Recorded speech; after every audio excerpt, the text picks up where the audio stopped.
subscribe my channel and press the notifications bell. Hello everyone, welcome to my channel Himanshu Physics. Today in this video we will discuss the upcoming JEE mains and NEET some important physics chapter. অর্থাৎ এই ভিডিওটোৰ জৰিয়তে আমি JEE mains আৰু NEETৰ কাৰণে যিকেইটা chapter ফিজিক্সৰ hotspot হিচাপে পৰিগণিত হৈ আহিছে প্ৰিভিয়াছ ইয়াৰবিলাকৰ পৰা আমি গম পাইছোঁ তাৰে কিছুমান কুৱেশ্যন আজি আমি ডিছকাছ কৰিম। Let's first see the one important chapter for JEE mains and NEET which is radioactivity. তোমালোকে প্ৰথমতে কুৱেশ্যনটো স্ক্ৰীনত চাই লোৱা আৰু পেন আৰু কপি উলিয়াই লিখি লোৱা। এতিয়া আমি কুৱেশ্যনটো ডিছকাছ কৰিম। এতিয়া চোৱা প্ৰথম কুৱেশ্যনটো কি দিছে চোৱা। কুৱেশ্যনটো দিছিলে কি যে 40% আৰু 85% ডিকেৰ ভিতৰত 45%ৰ পৰা 85% ডিকে হ'বলৈ কিমান সময় লাগিব এটা নিউক্লিয়াৰ ৰিয়েকশ্যনত। আমি ধৰি ইয়াত দিয়া আছে half life period T half equal to কুৱেশ্যনটো তোমালোকে চাইছা স্ক্ৰীনত কি দিয়া আছে 30 মিনিটছ দিয়া আছে। আমি এই ধৰণৰ কুৱেশ্যন সলভ কৰিবলৈ হ'লে কেইটামান ইম্পৰ্টেণ্ট ফৰ্মুলা মনত ৰাখিব লাগিব। প্ৰথম ফৰ্মুলাটো হৈছে ৰাদাৰফৰ্ড ডিকে ল which is nothing but n equal to n naught e to the power minus lambda t. Here n naught represent initial amount of nuclei present in the atom. N naught represent number of nuclei remains left after time t. অৰ্থাৎ T সময় পিছত কিমান nuclei ৰৈ গ'ল এটা এটমত সেইটো বুজাব n ৰ দ্বাৰা। And again for a half life you may say n equal to n naught half to the power small n. There is an important relation between total time interval and half life period. Small t which represent here total time interval small t equal to small n multiplied by capital T. That is অর্থাৎ যদি half life তোমালোকৰ capital T হয় আৰু total time interval small tea হয় তেতিয়া হলে আমি small tea টো কেনেকৈ পাম স্মল এন ক্যাপিটাল টি ৰে পূৰণ কৰিলে পাই যাম। এতিয়া তোমালোকে চাবা যে কি দিয়া আছে টি ইকুৱেল টু 0 40% ডিকে হোৱা বুলি কৈছে। অৰ্থাৎ 40% ডিকে মানে কিমান ৰৈ গ'ল 40% মানে চোৱা 100 ভাগৰ 60 60/100 তাৰে আমি টোটাল 1 টো ধৰিব লাগিব। 1 ৰ পৰা তো বিয়োগ দিলে কিমান পাবা 0.6 পৰা বিয়োগ দিলে কিমান পাবা 0.40 পাবা। সো আমি কিমান 40% ডিকে হ'ল মানে তোমাৰ হাতত কিমান ৰৈ গ'ল 60% ৰৈ গ'ল ইন বাই 100 গতিকে কিমান পাবা 0.6 n not times of ৰখি গ'ল মানে ৰৈ গ'ল। আগত টি সময় পিছত 85% ডিকে হৈছে 85% ডিকে ইন দা সেন্স দ্যাট 85% হৈ গ'ল কিমান বাকি থাকিলে what amount will remains left আমাক হেতু লাগে। এটো কি হ'ব 100 ৰ পৰা যদি 85 যায় কিমান থাকিব 15 গতিকে ইন টাৰ্মস অফ পাৰ্সেন্টেজ এটো কি হ'ব 0.15 অৰ্থাৎ কিমান বাছি যায় বা কিমান বাকি ৰয় হেতু আমাক লাগিব 0.15 টাইমস অফ n naught মানে কি যে ইনিশিয়াল এমাউন্ট যদি n naught আছিল 85%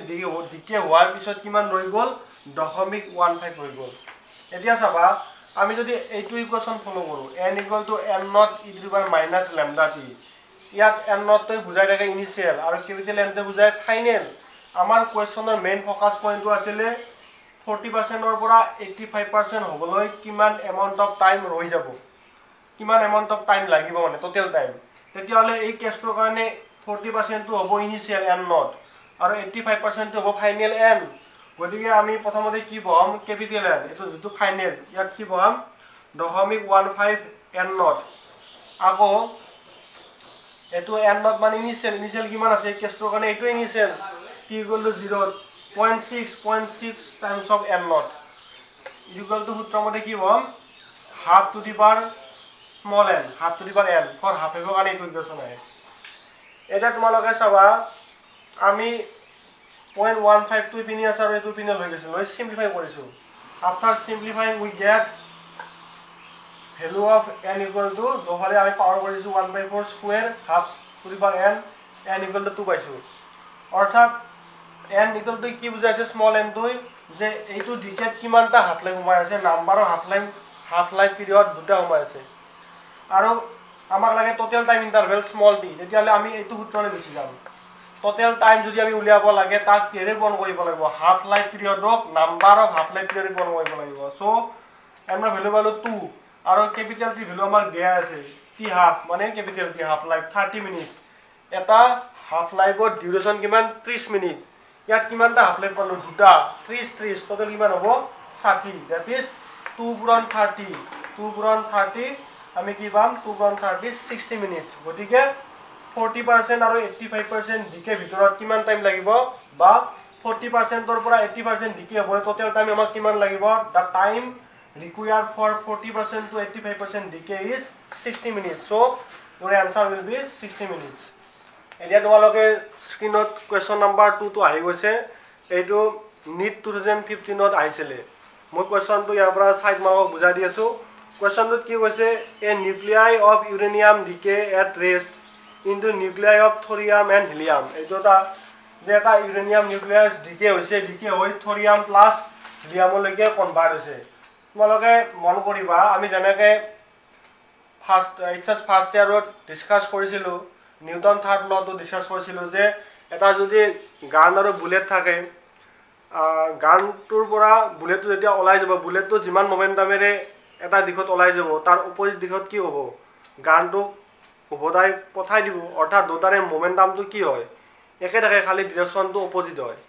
ঠিক তেনেকৈ তোমালোকে যদি ইউৰেনিয়াম এটা থৰিয়াম প্লাছ হিলিয়ামলৈকে যদি কনভাৰ্ট হয় তেতিয়া কি হ'ব ইয়াত মোমেন্টামটো before collision and after collision বা before and after the reaction nuclear reaction conserve থাকিব মোমেন্টামটো ইয়াত যিমান মোমেন্টাম থাকিব ইয়াতো থাকিব কিন্তু কুৱেশ্যনটো হৈছে ইউৰেনিয়ামটো ৰেষ্টত থকা বুলি কৈছে যদি এটা পাৰ্টিকুল ৰেষ্টত থাকে তেতিয়াহ'লে তাৰ মোমেন্টাম কি হ'ব মোমেন্টাম 0 হ'ব ইনিশিয়েল মোমেন্টামটো 0 হ'ব লাগিব যদি ইনিশিয়েল মোমেন্টামটো 0 হয় then momentum after the decay or after the reaction will be কি হ'ব 0 হ'ব লাগিব এইটো 0 হ'ব লাগলে কেনেকৈ হ'ব লাগিব এইটো এনেকুৱা 0 হ'ব লাগিব টোটেল যে ইয়াৰ যদি মোমেন্টাম +5 হয় ইয়াৰ কি হ'ব লাগিব বিপৰীত ডিৰেকশনত -5 তেতিয়া যোগ গৈ কি থাকিব 0 হ'ব সেই তেতিয়া সম্ভৱ হ'ব ঠিক তেনেকৈ অৰ্থাৎ যদি মোমেন্টাম কনজাৰ্ভ হ'ব লাগে ডিকেটো তেতিয়াহ'লে কি হ'ব লাগিব থৰিয়ামৰ মোমেন্টামৰ ম্যাগনিটিউডটো হিলিয়ামৰ মোমেন্টামৰ ম্যাগনিটিউডৰ সমান হ'ব লাগিব খালি দুটাৰে ডিৰেকশনটা বেলেগ বেলেগ হ'ব তেতিয়া ইহত টোটেলটো কি হৈ যাব 0 হৈ যাব অৰ্থাৎ momentum of thorium will be momentum of helium কিয় সমান হ'ব বুজি পাইছানে যেহেতু এইটো 0 কৰিব লাগিব ইনিশিয়াল ৰেষ্টৰ আছে মোমেন্টাম 0 ইয়াক 0 বনাবলৈ হ'লে দুটাৰে ম্যাগনিটিউডটো কি হ'ব মোমেন্টামৰ একে হ'ব লাগিব ডিৰেকশনটা বেলেগ বেলেগ ডিৰেকশনত so momentum of thorium equal momentum of helium আমি জানো the relation between kinetic energy and momentum is what kinetic energy k equal to p square by twice m p মানে momentum m মানে mass of the particle যদি kinetic energy যদি p to constant থাকে kinetic energy will be inversely proportional to 1 by mass অর্থাৎ mass যার বেশি হ'ব তার kinetic energy কম হ'ব mass যার কম হ'ব kinetic energy বেশি হ'ব যেহেতু momentum তো একে আছে দুটাৰে গতিকে kinetic energy কাৰ ওপৰত ডিপেন্ড কৰিব এইটো দিকে কাৰণে মাছৰ ওপৰত মই তোমালোকৰ প্ৰথম অপচন যেটো আছিল অপচনটো চাই লোৱা মই ইয়াত চাই কৈছো প্ৰথম অপচনটো কি দিয়া আছিল দা হিলিয়াম নিউক্লিয়াই হ্যাজ মোৰ কাইনেটিক এনাৰ্জি দেন দা থৰিয়াম নিউক্লিয়াই যে হিলিয়ামৰ কাইনেটিক এনাৰ্জি থৰিয়ামতকৈ বেছি বড় এইটো হ'ব ৰাইট অপচন কিয় ইয়াৰ মাসটো বহুতে কম ইয়াৰ মাসটো বহুত বেছি so right answer will be option A question number 3 টো চোৱা স্ক্ৰিনত আহি গৈছে question number 3 2015 or NEET examot আহিছিলে ইয়াত কোৱেশ্চনটো কি দিছে চাই লবা if radius of the 27 aluminum 13 nucleus is taken to be RAL যে 27 aluminum 13 or radius to আমি কনসিডাৰ কৰিছো কোৱেশ্চনৰ মতে RAL হিচাপে বুজাইছে then the radius of 125 TE53 যদি এইটো হয় তেতিয়া হলে আমি উলিয়াব লাগে 125 tellurium T মানে tellurium 125 tellurium 53 radius কি হ'ব এই কোৱেশ্চনটো চোৱা এই কোৱেশ্চনটো টোটালি বেস কৰিছে ৰেডিয়াসটো কেনেকৈ ডিপেন্ড কৰে নিউক্লিয়াছ এটাৰ কাৰ ওপৰত ডিপেন্ড কৰে যে আমি জানিব লাগিব ৰেডিয়াস প্ৰথম জানিব লাগিব সংকেতটো চোৱা AXZ ইয়াত Z কি বুজাই আছে Z টো বুজাই আছে পটন নাম্বাৰ বা এটমিক নাম্বাৰ A কি বুজাই আছে মাস নাম্বাৰ মানে কি number of proton plus number of neutron আকৌ এৰ পৰা Z বিয়োগ কৰিলে কি পাবা number of neutron if we -m from if we minus Z from A, then we get number of neutrons small n. Then you see radius of a nucleus is directly proportional to atomic number. কাৰ ওপৰত depend কৰিব সৰি এ মানে কি মাস নাম্বাৰৰ ওপৰত depend কৰিব ওপৰৰ সংখ্যাটোৰ ওপৰত ডিপেন্ড কৰিব এতিয়া চোৱা ৰেডিয়াস কেনেকৈ ডিপেন্ড কৰিব মাস নাম্বাৰৰ ওপৰত ৰেডিয়াস r is proportional to a to the power 1/3 তেতিয়া হলে আমি উলিয়াব লাগে টেলুৰিয়াম 53 125 টেলুৰিয়াম 53 ৰেডিয়াস উলিয়াব লাগে এতিয়া চোৱা RTE/RAL অৰ্থাৎ আমি ৰেডিয়াস অফ টেলুৰিয়াম আৰু ৰেডিয়াস অফ এলুমিনিয়ামৰ কথা পাতি আছো ইহত দুটা ৰেশিও ললে কি হ'ব যে ৰেডিয়াস অফ এলুমিনিয়াম মানে হ'ব কাৰ ওপৰত ডিপেন্ড কৰিছে এৰ ওপৰত গতিকে আমি এ লিখিলো AL কি হিচাপে ডিপেন্ড কৰিছে 1/3 ঠিক তেনেকৈ R অফ টেলুৰিয়াম কি হ'ব যদি R অফ AL মানে AL টু দি পাৱাৰ 1/3 হয় তেতিয়াহলে R অফ T মানে টেলুৰিয়ামৰ ৰেডিয়াসটো কি হ'ব টেলুৰিয়ামৰ atomic number to the power 1/3 ইয়াৰৰ পাৱাৰ 1/3 ইয়াৰৰ পাৱাৰ 1/3 মই কম্বাইন কৰি লিখিছো 1/3 তাৰত সিম্পলি ভ্যালুটো বহাই দিলে হ'ল এটমিক সৰি মাস নাম্বাৰ অফ টেলুৰিয়াম কি হ'ব 125 100 বহাই দিয়া মাস নাম্বাৰ অফ এলুমিনিয়াম কিমান আছে 27 আছে এতিয়া 125 মানে কি 5 কিউব 27 মানে কি 3 কিউব উপৰটো 1/3 আছে মানে কিউব কৰিলে কি পাবা 5 কিউব 1/3 5 3 কিউব 1/3 3 এনে কি পালো আমি ৰেডিয়াস অফ টেলুৰিয়াম এটো পিনে লৈ যোৱা radius of tellurium will be what 5/3 times of RAL অৰ্থাৎ ৰেডিয়াস অফ টেলুৰিয়াম ৰেডিয়াস অফ এলুমিনিয়ামৰ 3/5 that is right answer will be RT equal to 5/3 R of AL অর্থাৎ এনসারটো কি হ'ব 5/3 is the right answer কেতিয়াবা আগতে কোৱেশ্চন আহে যে ৰেডিয়াস যেনেকৈ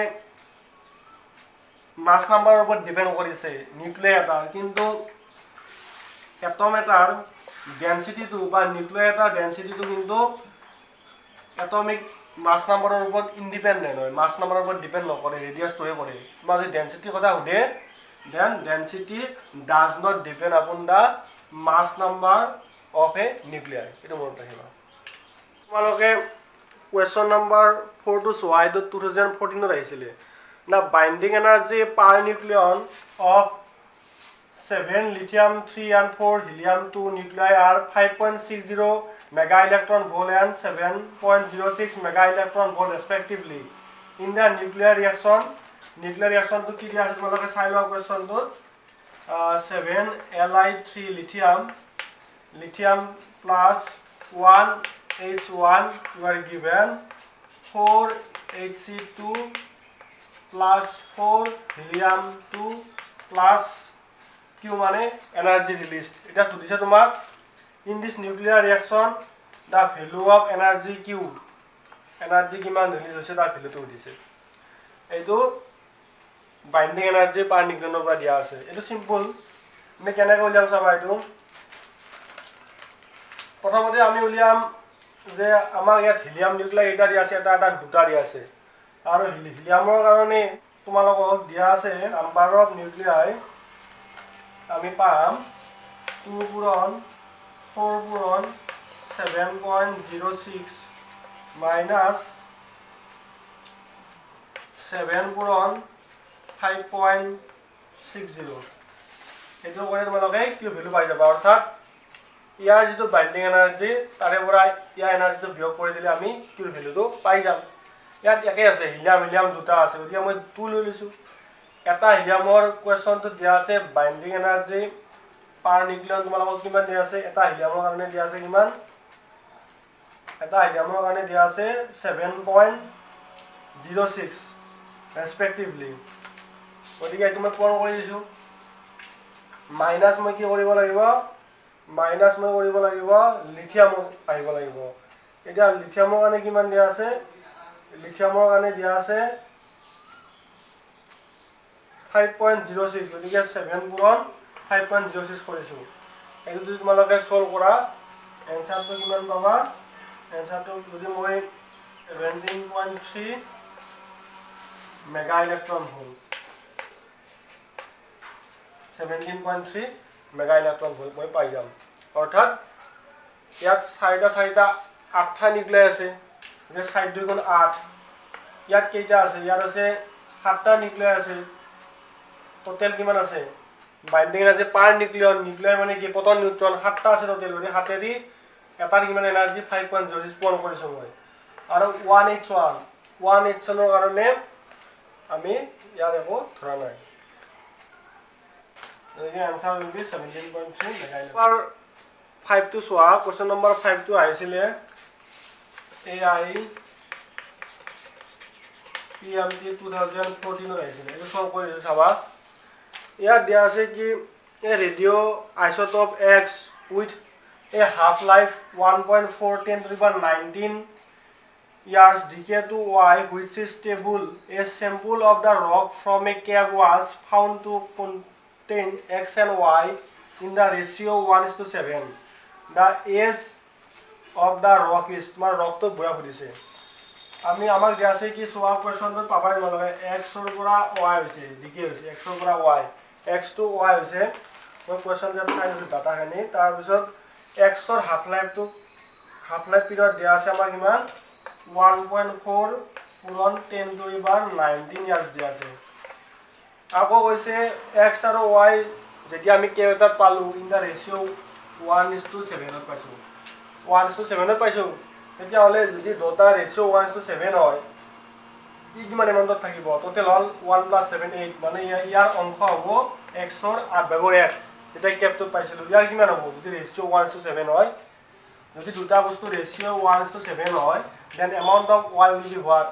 7/8 from common sense আমি এখানে গম পাও এতিয়া আমি উলিয়াব লাগিব ইয়াত ধৰা প্ৰথম টোটাল 1 হাফ টু প্ৰথমতে হাইয়েস্ট 1 আছে যিকোনো 1 ৰ পৰা আমি এটা হাফ লাইফত কৰিব যাও কি এটা হাফ লাইফ হলে হাফ যাব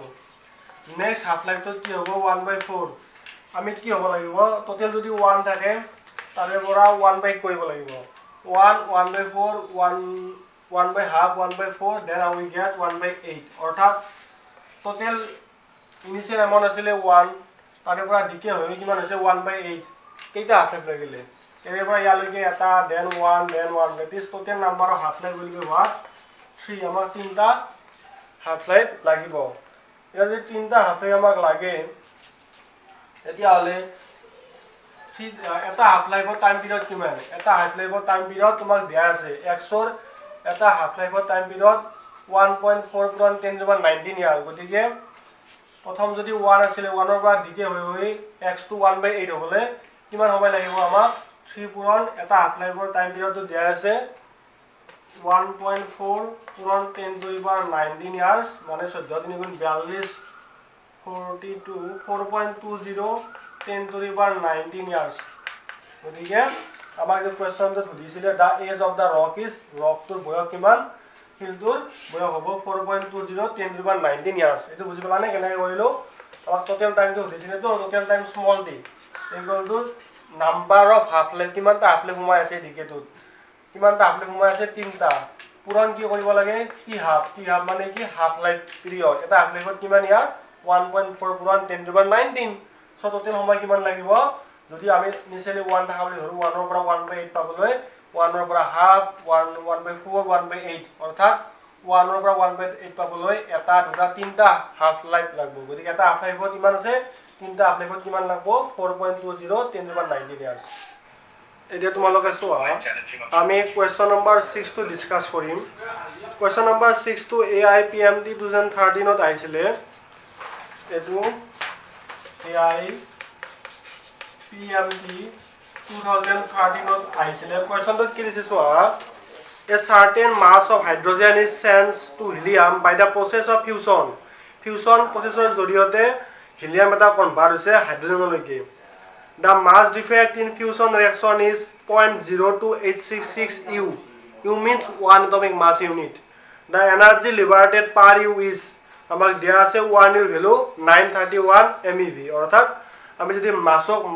এনাৰ্জি লৈকে কনভাৰ্ট কৰতা ৰিলেচন আছে ন আমি 931 এৰে পূৰণ কৰিব লাগে ইয়াত সিম্পল বাইন্ডিং এনাৰ্জি পাৰ নিউক্লিয়ন দিছে EV বাই Q দিছে U দিছে সো একদম সিম্পল হয় twice Hc4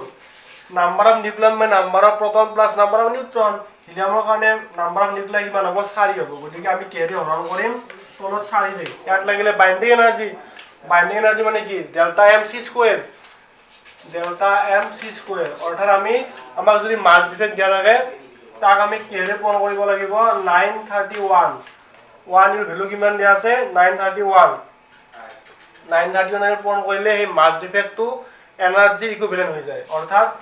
আমার কোয়েশ্চনত চাই লোৱা মাস ডিফেক্ট দিয়া আছে 0.02866 আমি পূৰণ কৰিব লাগিব 931 এৰে এই মাসটো তুমি যেতিয়া 931 এৰে পূৰণ কৰিবা এই মাসটো এনাৰ্জি ইকুইভ্যালেন্ট হয়ে যায় অৰ্থাৎ এনাৰ্জিলে কনভাৰ্ট হয় এইটো আমি 4 এ হৰণ কৰিলে আমি কি পাম আমি পাম approximately equal to 6.675 mega electron volt